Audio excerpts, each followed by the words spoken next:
Well, good morning or good afternoon, judges. Here we have the Unit 3 team from Colorado. Students, your judges will begin by introducing themselves to you. If you could then introduce yourself to the judges, and then the chair will read the question to you in its entirety, and then we'll be ready to hear your testimony today. Good luck. Thank you, Marcy, very much. And Connor, my first question is, how did you succeed in working your way onto that panel? That was good work.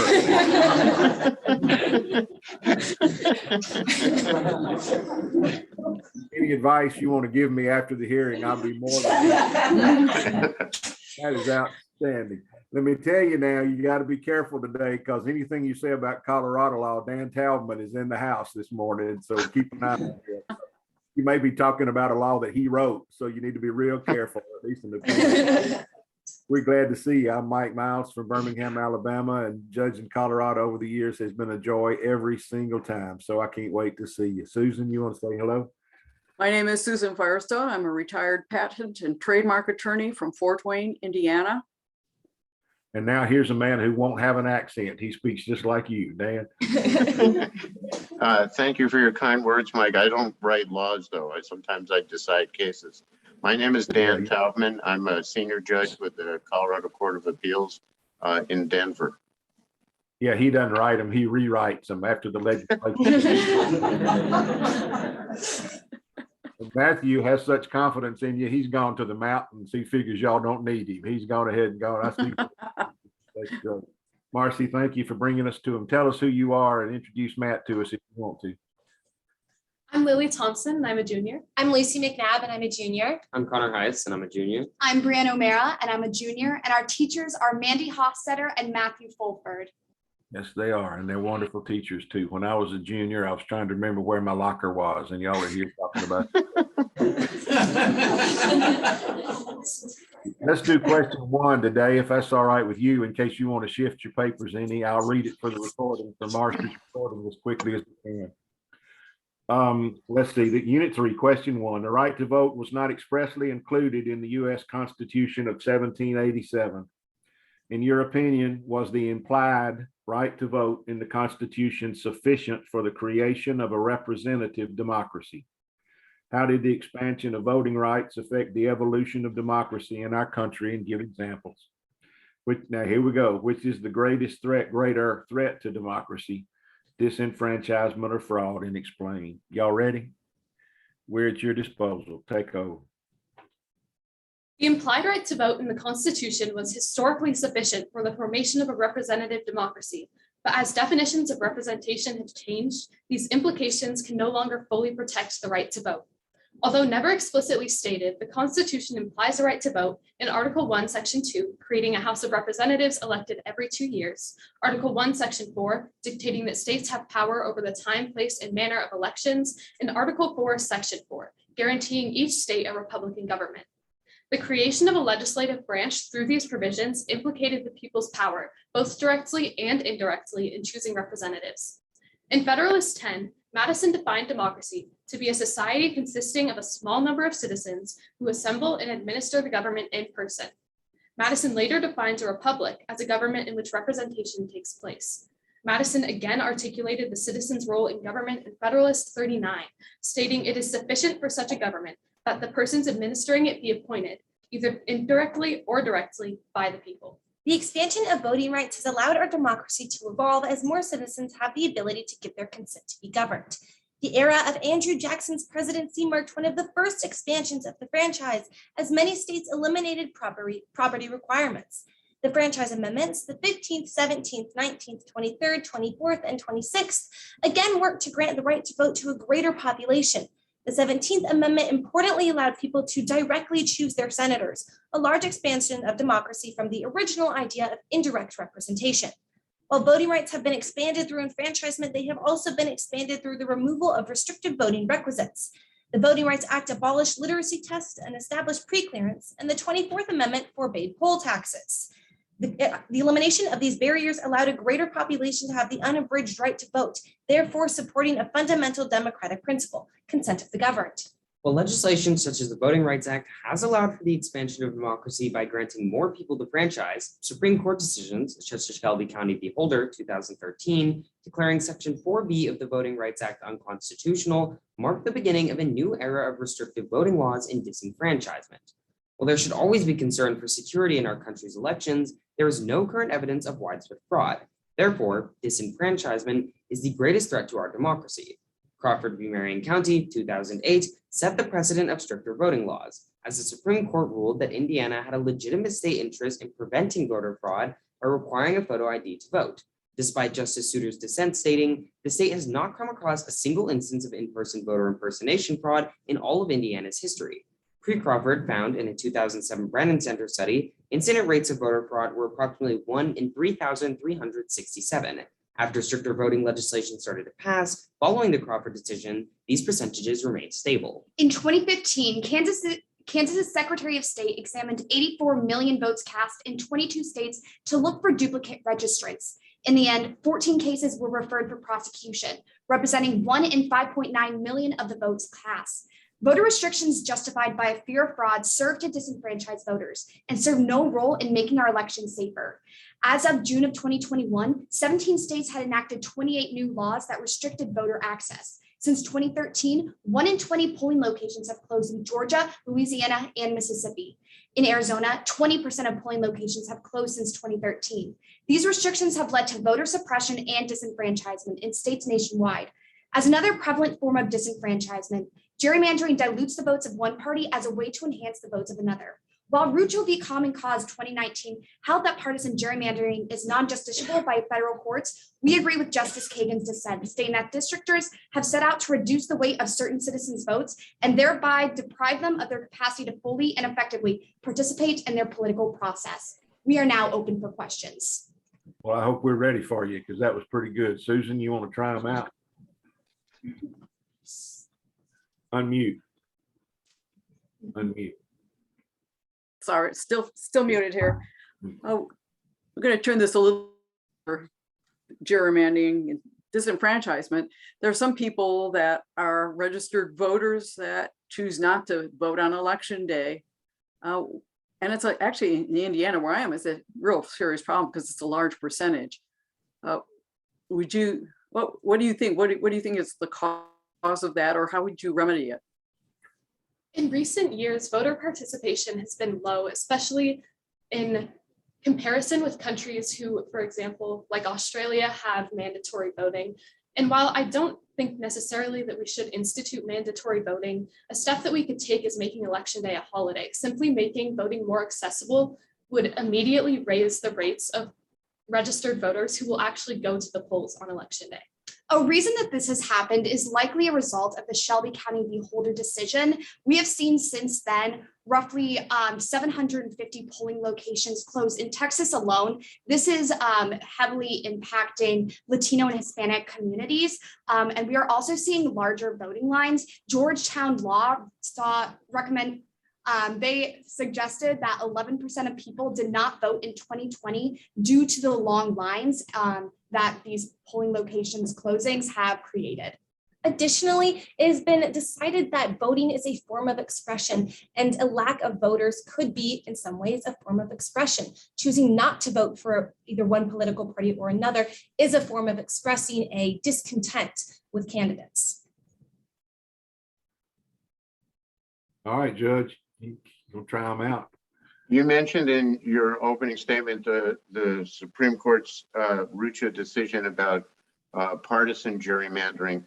What else has the Supreme Court decided about gerrymandering? The Supreme Court has sadly said that they will rule while they will rule on racial gerrymandering, that political gerrymandering and gerrymandering cases as a whole will be left to the states. And because of this, it means that gerrymandering cases are now determined by state constitutions and their own domestic laws. While the Supreme Court has ruled political gerrymandering to be non-justiciable, many state constitutions do have provisions against gerrymandering. So as my colleagues stated, regulation against gerrymandering has often been left to the states. In Colorado, district lines are drawn by a nonpartisan commission.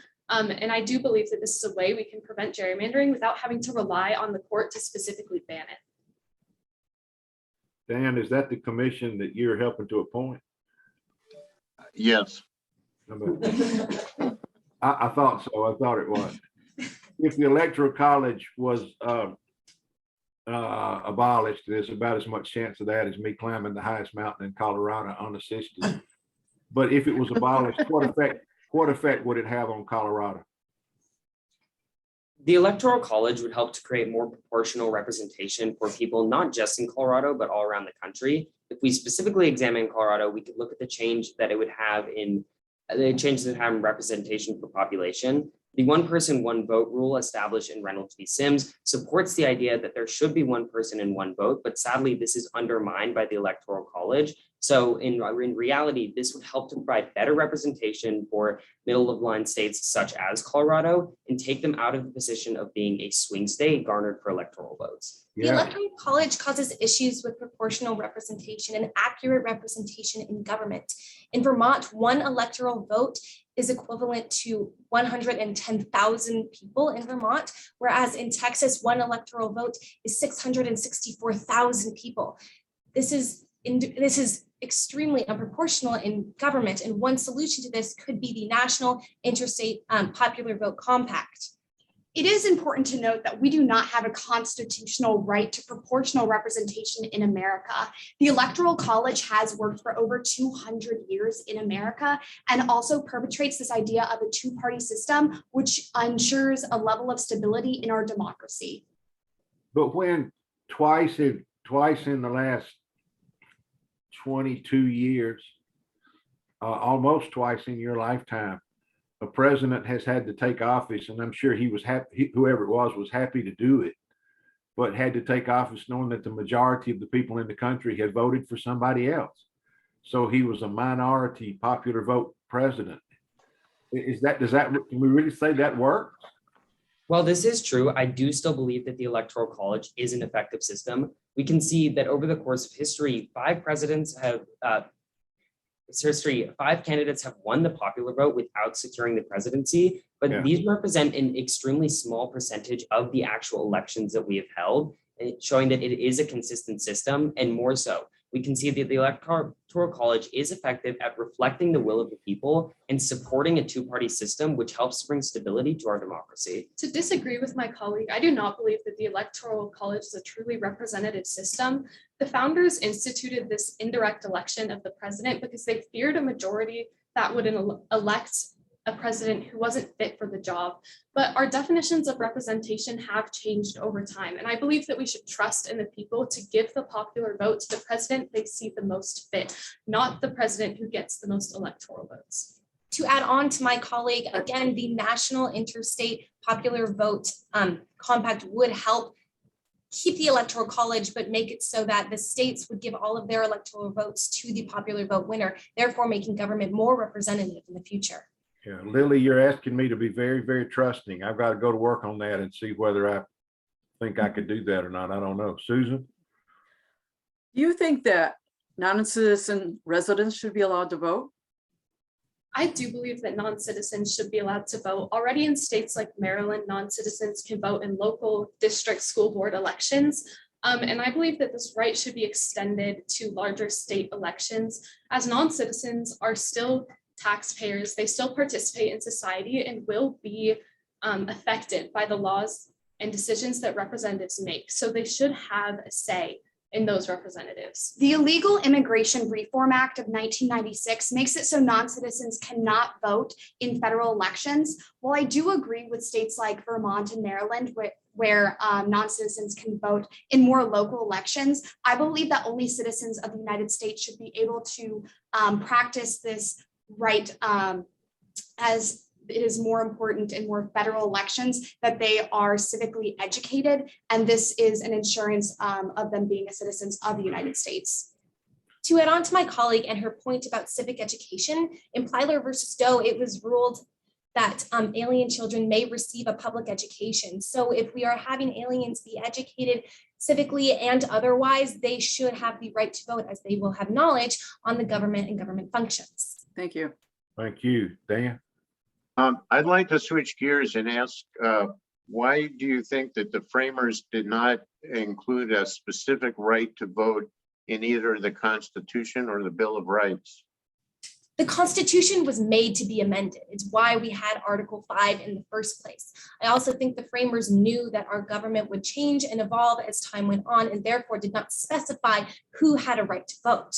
The framers' attempts to also satisfy beliefs in clause between the Federalists and Anti-Federalists have also led to their decision to explicitly disinclude the right to vote in the Constitution. And this satisfaction and balance has gone hand in hand with Article 5 in amending the Constitution, as our definition of representation has changed, but this could be the possible reason.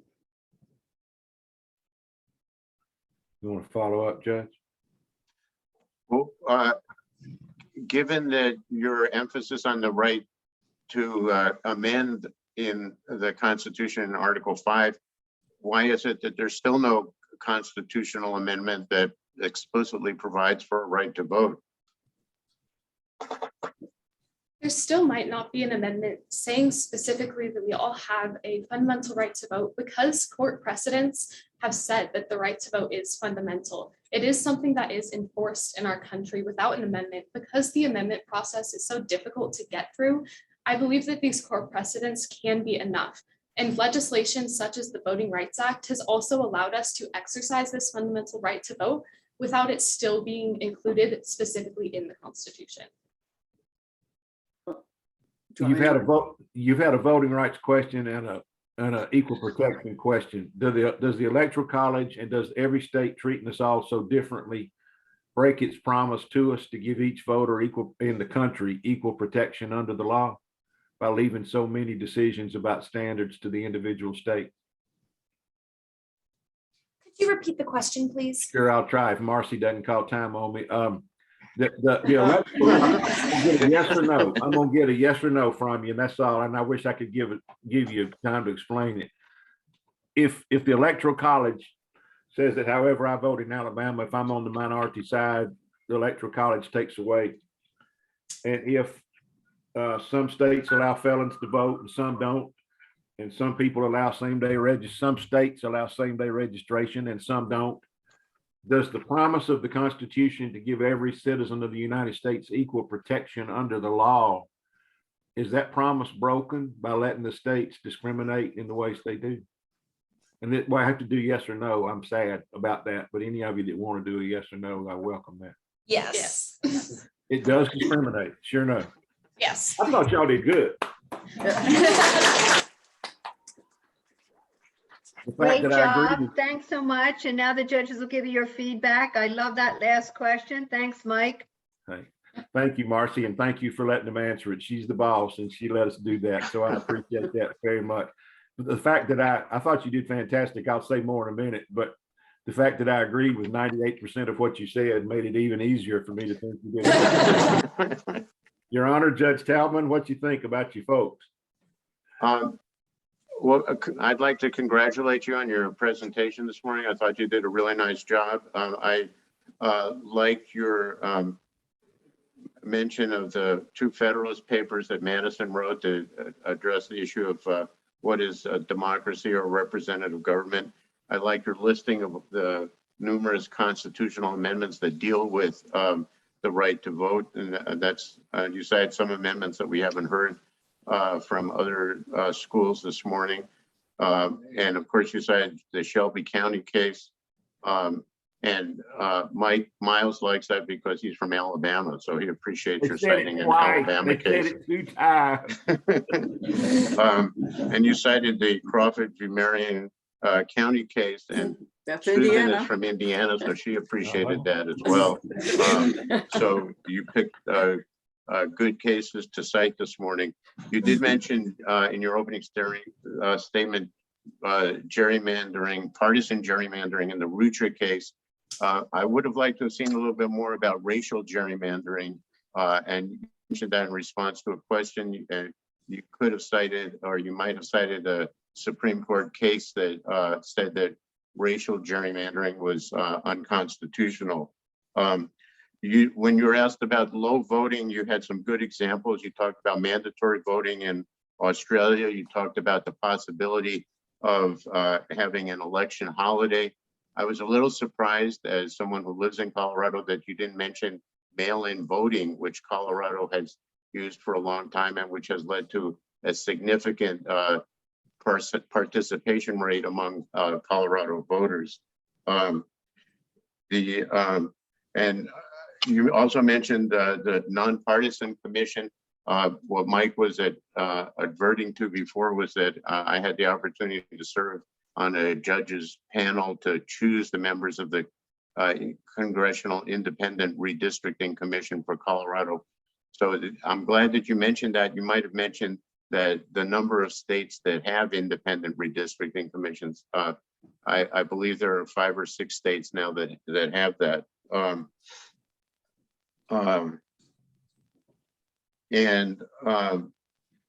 The last thing that I would say is that when you say that you think that the right to vote is fundamental and will be sufficiently supported by Supreme Court decisions, that may be so, and I'm glad that you have confidence in that. But at the same time, you cited the Shelby County case, which cut back on voting rights under the Voting Rights Act. So it's a challenge to see to what extent the Supreme Court will vindicate and protect voting rights in the future. But overall, I think you did an excellent job, and I commend you for your performance today. Thank you. Susan, they ripped Indiana, they ripped Alabama, and they ripped his commission. These are the bravest 4 people I've seen in a long time. Go ahead, Susan.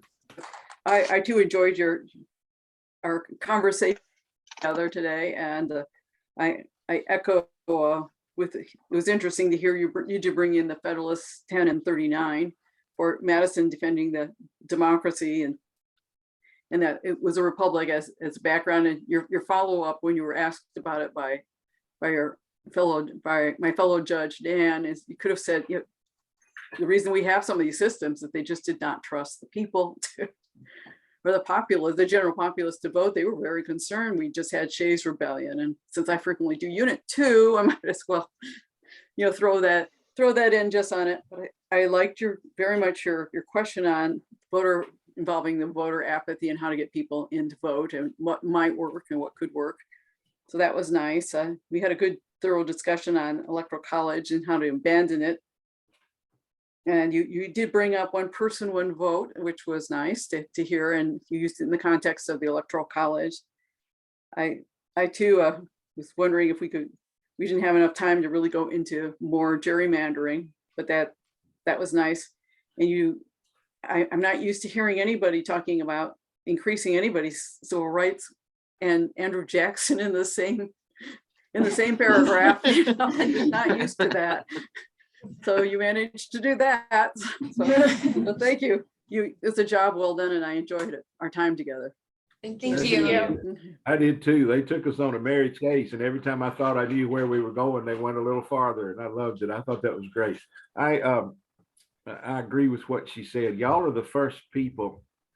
I asked that question, the last question that Marcy let me get in. I asked that several times on Saturday when we were doing the voting rights question. And I've asked it several times today. And I really do think, Susan, that's the first group that gave me 2 emphatic, yes, the Constitution does break its promise to us. I think it does. That's what I believe.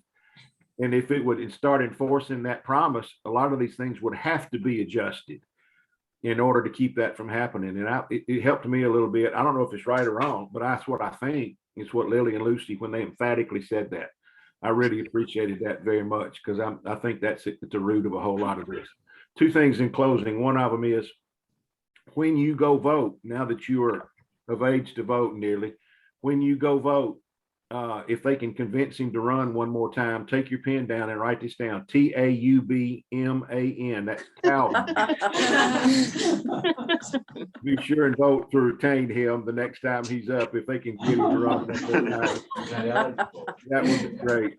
The thing I love about Colorado, among many other things, is that y'all make a magnificent contribution to this competition. Judge Taubman is one of several. Les Volpe is an attorney who's a judge in this competition, and I've gotten to sit with him and I learned something. Are you there, Les? Are you in the room? I'm